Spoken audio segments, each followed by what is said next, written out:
Di saat ini Indonesia sudah kehabisan air mata. Indonesia sedang menangis dengan mengeluarkan air darah, bukan air mata. Adalah nilai universal, itu satu. Yang kedua, kami mendorong supaya partai-partai ini duduklah bersama, mendialogkan hal yang terbaik untuk bangsa ini, khususnya untuk DKI Jakarta. Jadi gap yang ada, atau katakanlah kurang jelasan yang ada, saya kira kata kuncinya kami hanya bisa mendorong supaya dengan rendah hati, marilah partai-partai yang ada ini berdialog, karena ini adalah jati diri kita juga, yaitu bermusyawarah, itu di sila keempat. Kami dorong hal ini dan kami doakan kalau ini terjadi, maka nilai yang ada di partai-partai ini kemudian dipersatukan, ini akan mampu mengalahkan segala godaan-godaan yang sifatnya hedonisme yang ada ini. Ada lagi satu lagi tadi. Itu dari mana? Saya dari Harga mungkin ya. Oh, dari Harga ya. Anak Bapak Sukit, Pak. Oh. Tapi perlu banyak belajar. Saya anak Bapak Sukit, perlu banyak belajar. Satu pertanyaan saya mungkin Pak Saud yang lebih pas untuk menjawabnya. Nggak bisa, kok maksa kamu? Tadi saya jawab juga Pak, dengan Bapak dan Bertanya saja, tidak usah menentukan siapa. maksud saya seperti ini. Saya sempat mendengar berita bahwa PKS mempunyai satu syarat untuk tetap mendukung Anies dan menjadi kader. Saya sebagai orang Kristen, kalau dalam keadaan darurat nggak apa-apa Anies masuk. Yang penting tetap jadi bapak toleransi dan Jakarta terutama terselamatkan.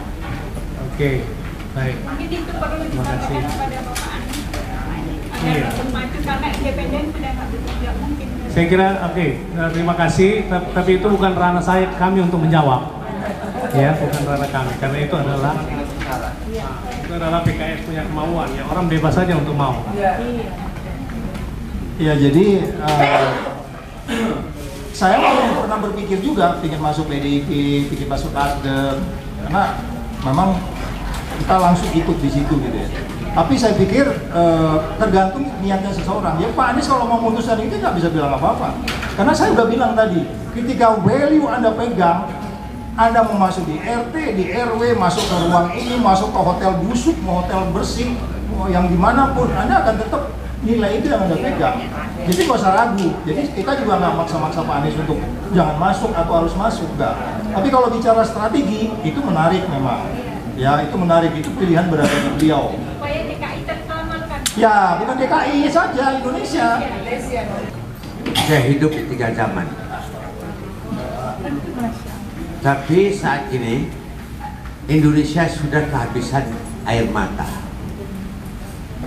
Indonesia sedang menangis dengan mengeluarkan air darah, bukan air mata. Oleh karena itu, saya dari dulu sebagai aktivis, dari tahun 63 saya jadi aktivis sampai sekarang. Bukan yang saya mau pilih itu adalah pemimpin yang tidak punya karakter. Saya kepingin negara ini dipimpin oleh orang yang punya karakter. Lebih-lebih DKI. Dia sebagai sebuah kekuatan yang menggambarkan republik ini. Punya sejarah yang luar biasa. Kalau tidak dipimpin oleh orang-orang yang berkarakter, sekali lagi, air mata kita sudah habis. Kita sama-sama ada di sini bukan untuk mendapatkan sesuatu seandainya Anies jadi, tapi bagaimana hak kita sebagai warga negara dilindungi. Saya tidak pernah berbicara politik taktis. Saya hadir di sini diundang oleh bapak kita Supit, yang saya kebetulan banyak orang yang tidak tahu dia adalah keluarga dari istri saya. Begitu hebatnya Indonesia ini. Tapi apakah nanti masyarakat mau disingkirkan. Dan saya yakin partai politik itu juga berharap, karena mereka sudah percaya bahwa belum tentu anggota partai politik itu akan memilih calon-calon dari partai politik. Nah, suara yang terbesarnya adalah suara rakyat. Oleh karena itu saya berdoa, kita bersama-sama berdoa,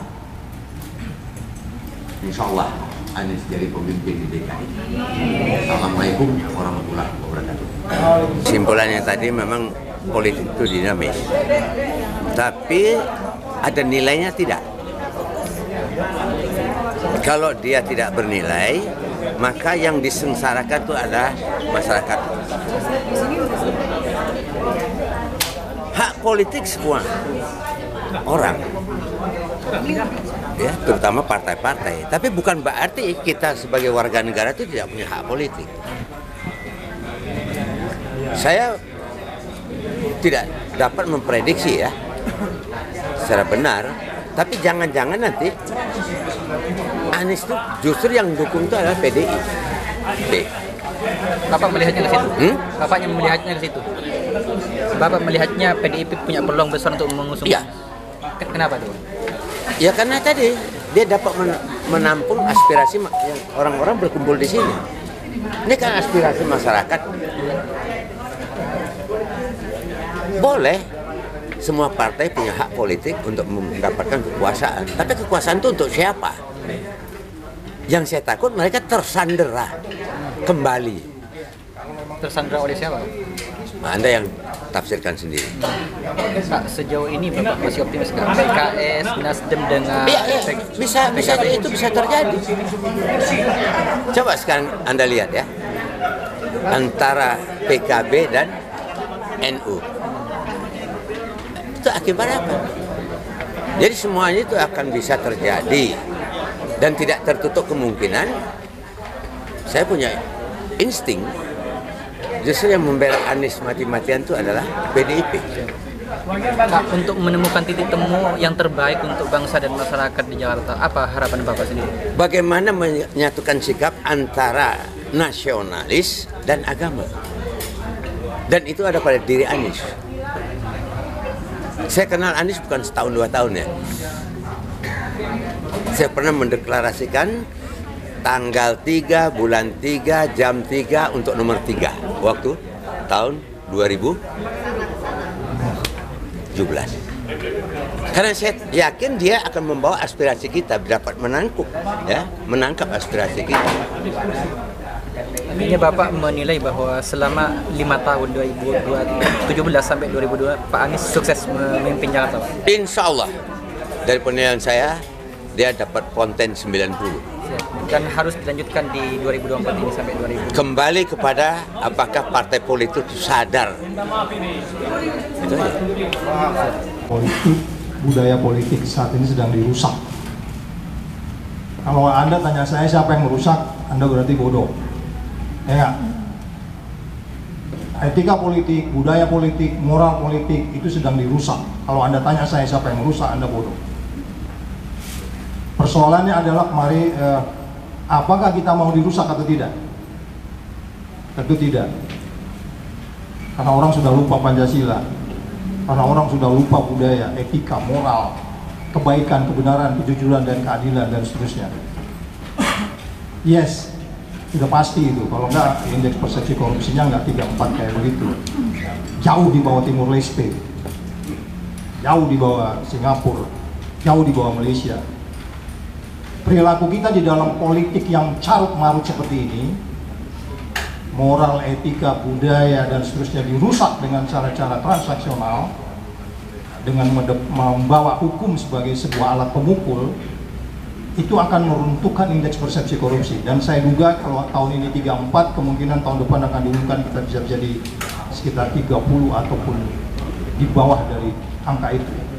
Oleh sebab itu, kita mau tunjukkan kepada dunia bahwa masih ada orang yang mau menegakkan moral, etika, dan budaya politik yang benar, yang santun di Indonesia. Mungkin kami yang tinggal beberapa orang ya. Tetapi kalau itu tidak disuarakan, negeri ini akan semakin terpuruk, dan akan dipimpin oleh orang yang tidak memiliki hati.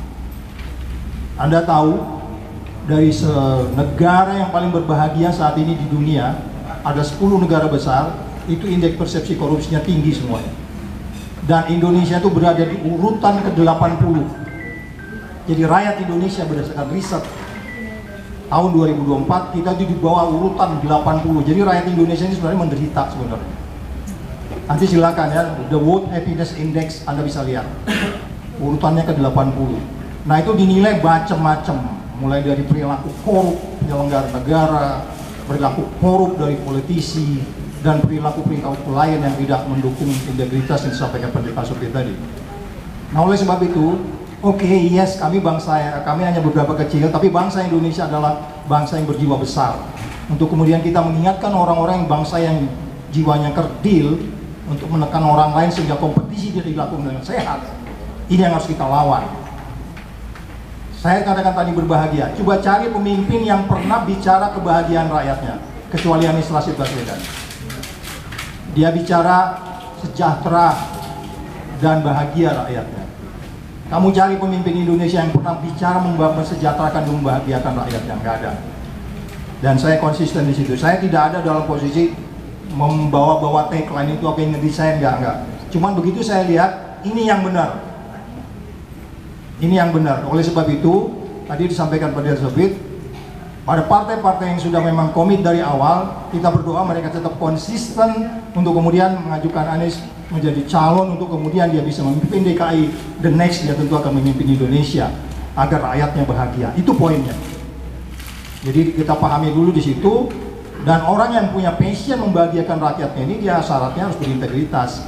Dia harus sudah selesai dari masalahnya sendiri. Dia harus selesai dari sisi etik, moral, etika, budaya, integritas terlebih. Dan kita tidak ragu di situ, nothing compare.